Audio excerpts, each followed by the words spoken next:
I prepared this little presentation, maybe another we didn't use, but I will go very fast in the presentation and let's see the demo of the tools. Okay, I'm presenting the LDT visualization tool. Just to understand what it is, it's a web application, it's a tool that is built over Cesium GIS. So this means that it's a 3D viewer of the Earth globe. The most important thing to know about this tool is that it's a generic tool. I mean, it doesn't solve any of the problems of the project, but it allows the interconnection between tools to connect with different REST APIs, for example, to interact with the data, clicking in 3D element, defining zones, showing the shadows of the 3D elements, this kind of thing that you could expect from a 3D viewer. The objective of this tool is to solve this gap, to make these kind of things. And it's a generic tool that will be implemented in the project, no? And one of the challenge also is to be aligned with the LDT toolbox standards. That is something quite important for us because it's now being encouraged, and also engineering is inside this LDT toolbox standard.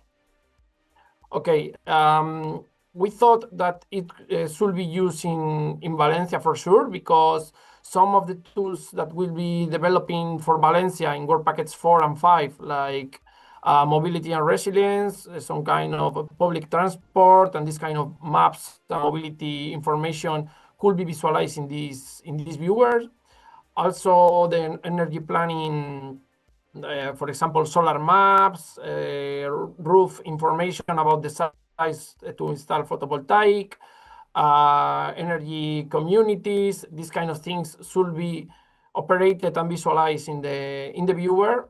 And thermal comfort mapping could be also visualized in this kind of viewer, no? Generating web map service, some kind of maps that could be visualized in the same time, the buildings and the maps, and you can compare any of the things. So here we create a little history, no, about what we thought that this viewer is giving to us. And for example, a lot of information that somehow it could be in paper or in databases that are hard to access, you can convert all this information to 3D elements with semantic information, following the CTGML, some of the standards, and you can visualize, you can select the information, you can define zones, you can find, I don't know, benches, whatever you want in the viewer. And in the right side of the presentation is more utility application, like showing the shadows at 6 p.m. in a bench, taking the noise from a sensor and visualizing the history of the noise in a day, or loading heat maps, or even having all at the same time.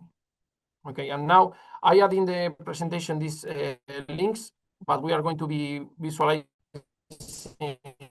it. Okay, the first one is from Vitoria City in Spain. And this one was of our first challenge because, well, it takes a time to load, but as you can see, there are a lot of buildings, more than 23,000 buildings.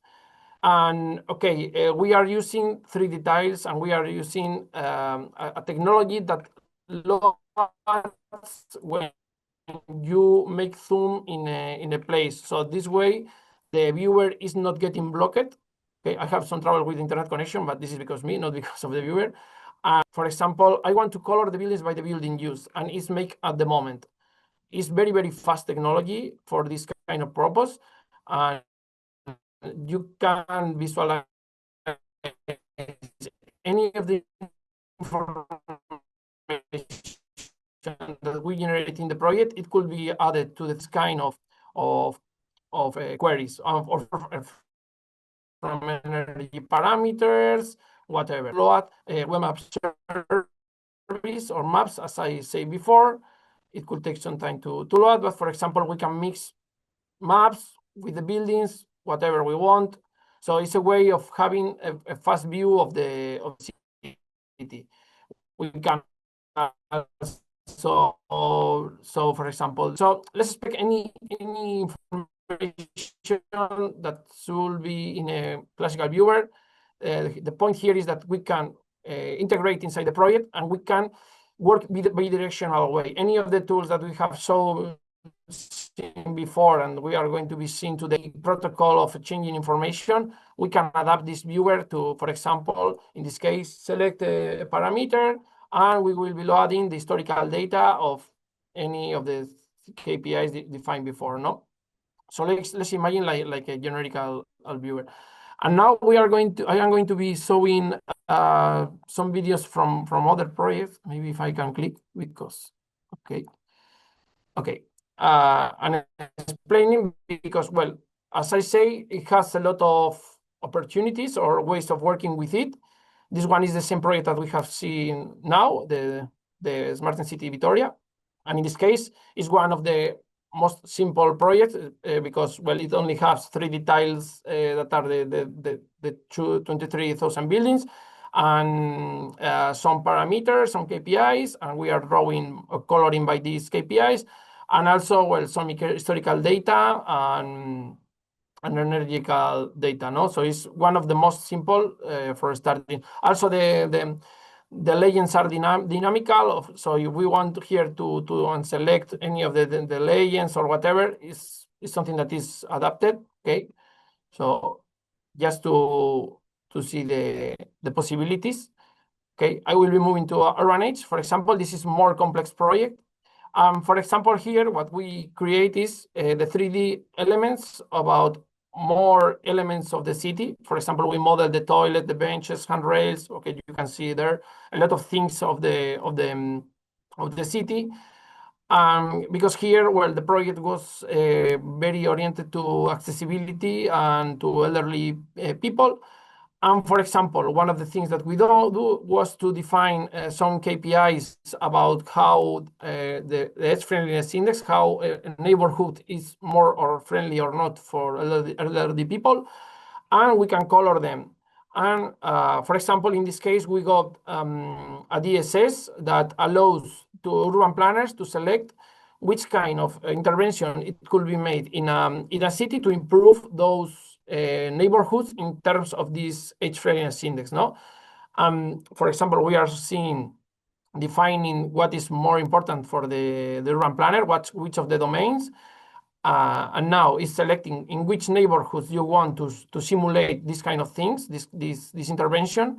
In the solutions catalog, we select, for example, large public park and small public park. So we are going to be installing benches, trees, and this kind of and green areas, no?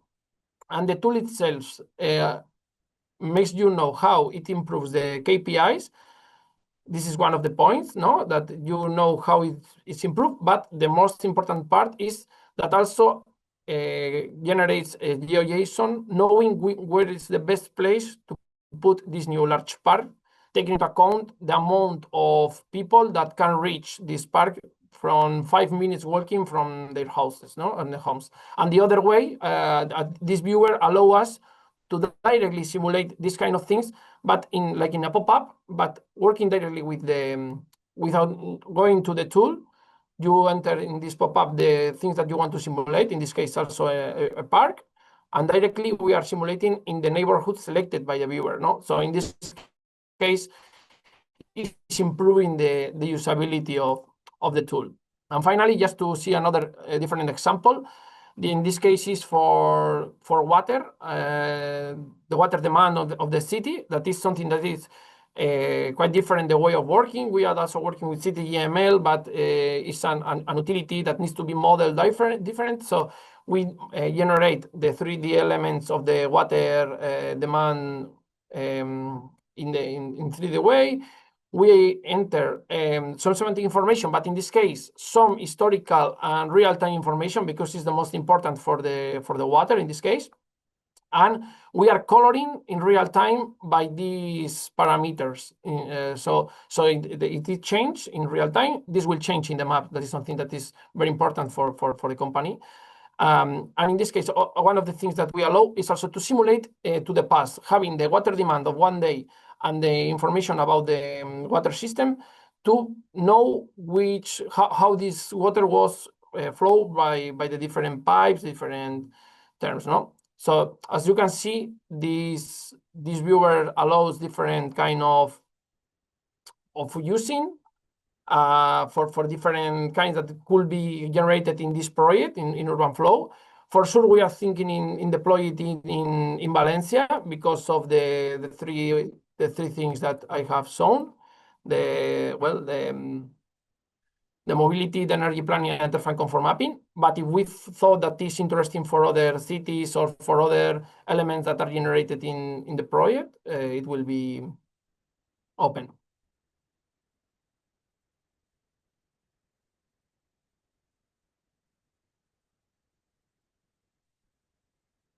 Okay, I don't know if there's any question or we are moving to